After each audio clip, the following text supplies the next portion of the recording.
ராகேஷுடைய டைரக்ஷனில் மதியழகன் இவர் தயாரித்து வெளியே வர இருக்கிற படம் சாமானியன். இந்த படத்தில் ராமராஜன், ராதாரவி, எம்எஸ் பாஸ்கர் இவங்களாம் நடிச்சிருக்கிறாங்க. இந்த படத்துலேருந்து இளையராஜாவோட இசையில் இன்றைக்கி 11 மணிக்கு ஒரு பாட்டு வெளியிட்டிருந்தாங்க, தத்திவா தத்திவான்னு சொல்லிட்டு.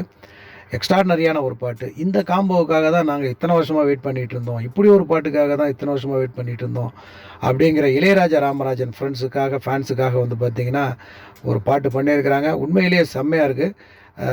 அந்த காலத்தில் ராமராஜன், இளையராஜானாலே ஒரு மிகப்பெரிய ஒரு எக்ஸ்பெக்டேஷன் இருக்கும். அந்தளவுக்கு வெற்றி பாடல்களை கொடுத்த ஒரு கூட்டணி. ஸோ இது மறுபடியும் கிட்டத்தட்ட 25-30 வருஷத்துக்கு பிறகு சேர்ந்துருக்கிறாங்க. அப்படிங்கும்போது என்ன மாதிரியா அந்த பாட்டு இருக்க போகுது அப்படிங்கிற மாதிரியான பல பேருடைய டென்ஷனை வந்துட்டு ராஜா வந்துட்டு சரி பண்ணியிருக்கிறார் அப்படின்னு தான் சொல்லணும். சமீபத்தில் தான் இப்போ தான் நான் அந்த பாட்டை கேட்டேன். எக்ஸ்ட்ராடனரியாக இருக்குது, ரொம்பவே நல்லாயிருக்கு. பத்தத்துக்கு ராமராஜனுடைய ஒரு சில கிளிப்பிங்ஸும் வந்து பார்த்திங்கன்னா அந்த பாட்டில் ஆட் பண்ணியிருந்தாங்க. ஸோ அதையெல்லாம் பார்க்கும்போது ரொம்பவே சந்தோஷமாக இருந்துச்சு. இப்போ யூடியூப்பில் அவைலபிளாக இருக்குது. நீங்களும் ஒரு முறை கேட்டு பாருங்கள். கேட்டவங்க யாராவது இருந்தீங்கன்னா கமெண்ட்டில் வாங்க.